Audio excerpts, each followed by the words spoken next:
Hoy, good morning sa inyo mga katsuda. Ang aga, ang aga, ang aga ng kismosa. Di pungal. Wala. Mga alaga ko doon sa labas. Uoday. Kasi, napupo dahil. Nauubusan ako ng tawag doon, ng papel. Oo, nauubusan na yung mga papel na ginagamit ko pag napupo sila. Gustuhin ko man nandito sila sa loob ng bahay. Kismuday. Naaano kung saan napupo. At least yan lang naman sa pinto. Yan lang naman mismo sa may pinto. Ginawan ko sila ng bahay. Oo. Kasi nga magkakaroon ng bagyo.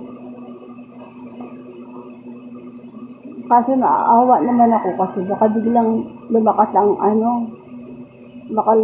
ulan. Huwag lang sanang bumagyo. At least, yung ginawa ko sa kanilang bahay-bahayan, maging okay sa kanila. At saka ang isa pa,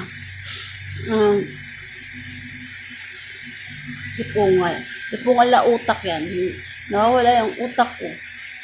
Kaya maalala ko anong kinikismis ko. Pota. Kakaano ko sa alaga ko kaya nandun sa labas.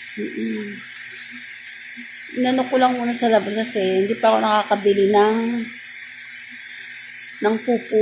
Yung sand ng mga daga tuloy, dipota.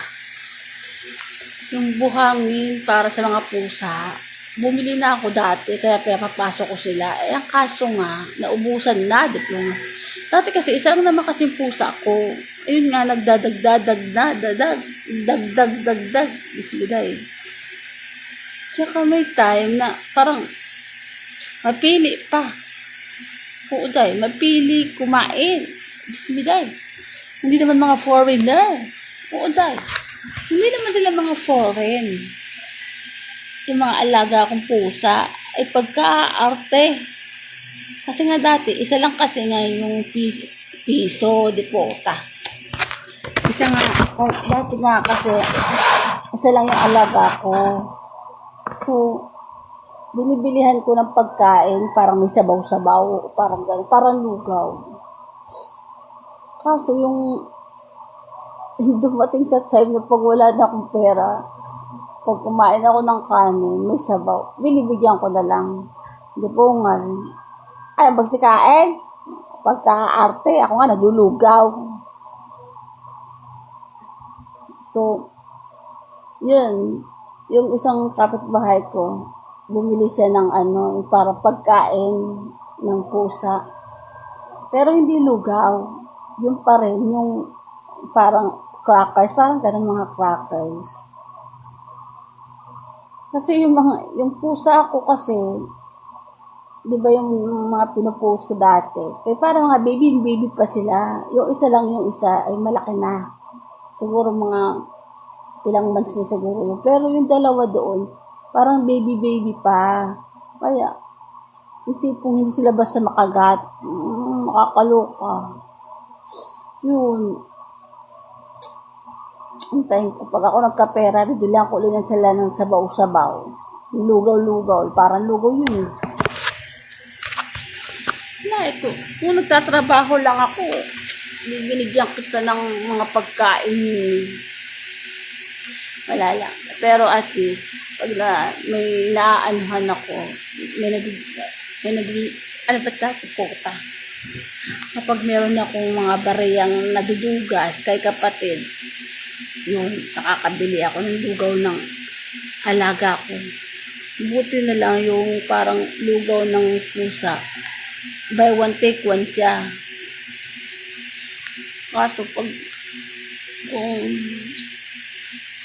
pagkain nila na parang crackers, meron naman dyan. Ayaw naman nila.